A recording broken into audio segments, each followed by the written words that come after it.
All right, let's dive right in. We're going to be looking at one of the most influential and honestly controversial legal texts in all of history, Exodus 21.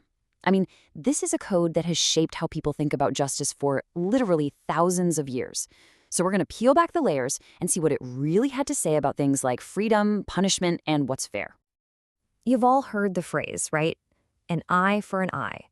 It just sounds so brutal, like a straightforward call for pure revenge. But was that really what it meant? I think you'll be surprised. When we actually look at the text itself, its purpose was way more complex and, in some ways it feels almost modern. Okay, so first things first, we gotta set the stage. This is not a modern legal document, not even close.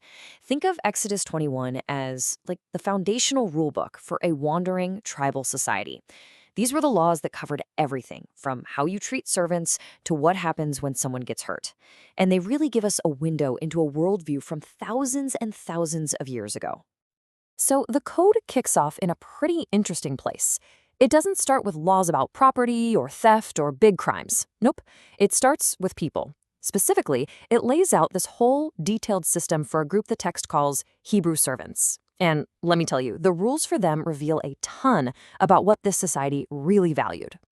Now, that term, Hebrew servant, can be a little jarring for us today. And right off the bat, we need to be clear, this wasn't what we typically think of as permanent chattel slavery. It was much more like a form of indentured servitude, and it had a built-in expiration date.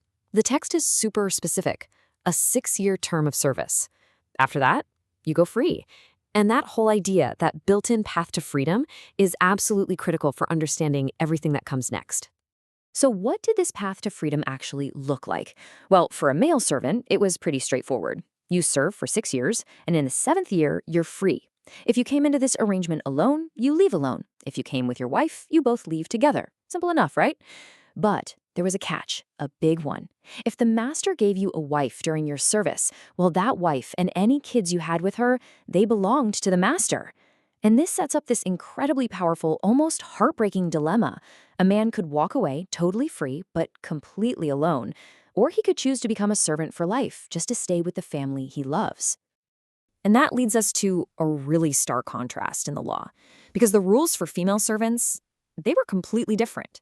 The text doesn't mince words. It says she is not to go free as male servants do. Her whole situation wasn't about a term of labor.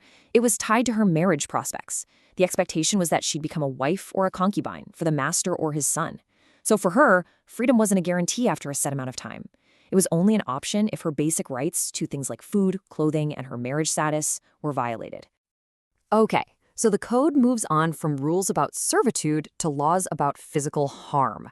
This next part lays out a whole system of justice for personal injuries. And this is where we start to see some of the most fundamental principles of this ancient legal system really come into focus. And right away, a huge legal idea pops up: intent. I mean, this is a cornerstone of modern law too, right? The code makes this super clear distinction between murder and what we might call manslaughter. If you deliberately schemed and killed someone, premeditated murder, that was a death penalty offense. But if the death was an accident, and I love how the text puts it, as a moment where God lets it happen, then the person who caused the death could run to a special place of sanctuary. Think about that. The outcome is the same, someone has died, but the intent behind the act changed absolutely everything. Okay, so that's what happens when someone dies. But what about non-fatal injuries? What happens when the victim actually survives? Well, for non-fatal injuries, the code kind of shifts gears.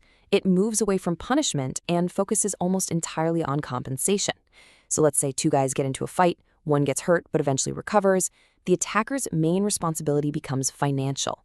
They have to pay for the victim's loss of time, which is basically their lost wages, right? And they have to cover all the medical costs until that person is completely healed. This tells us a lot. It shows this was a legal system really focused on economic restitution, on making the victim whole again. And this whole idea of proportional justice, of making things right, leads us straight to the most famous and probably the most misunderstood law in this entire chapter. You know what I'm talking about? An eye for an eye. So let's break down what that actually meant in its original context. The whole principle is introduced through a really specific case. So picture this.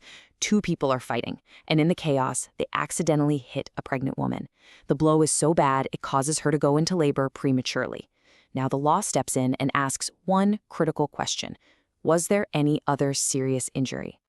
Now, if the only consequence was the premature birth and everyone was okay, the person who caused it just paid a fine. But if there was serious harm, then the punishment had to match the crime. It had to be proportional. And that's where we get the famous line, life for life, eye for eye, tooth for tooth. This principle in its raw form is what scholars call lex talionis, the law of retaliation. A punishment that fits the crime. Seems pretty straightforward, doesn't it?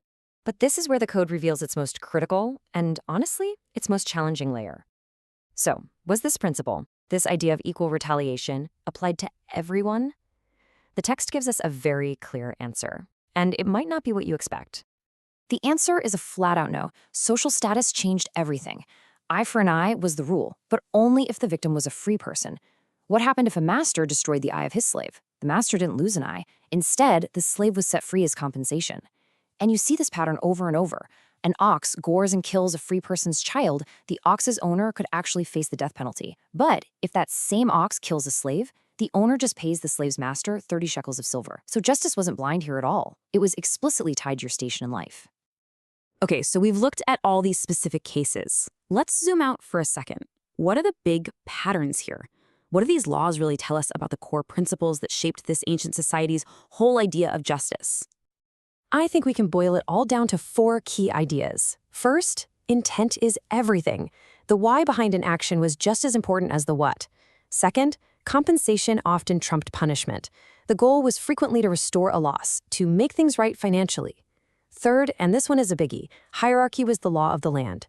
Your status, whether you were free or a slave, male or female, directly shaped the justice you could expect. And finally, that famous eye for an eye principle. As harsh as it sounds to us, it was also meant to be a limit. It was a way to stop endless cycles of revenge by saying the punishment can't be worse than the crime. It put a cap on retaliation. And that leaves us with a final, really big question to think about. This ancient code, with its rigid social structures and its focus on retribution, it feels so alien in some ways, but also strangely familiar in others. And it really forces you to wonder, doesn't it? How have these foundational ideas about intent, about compensation, about making the punishment fit the crime, how have they continued to echo down through the centuries, still shaping our own very modern debates about what justice really means?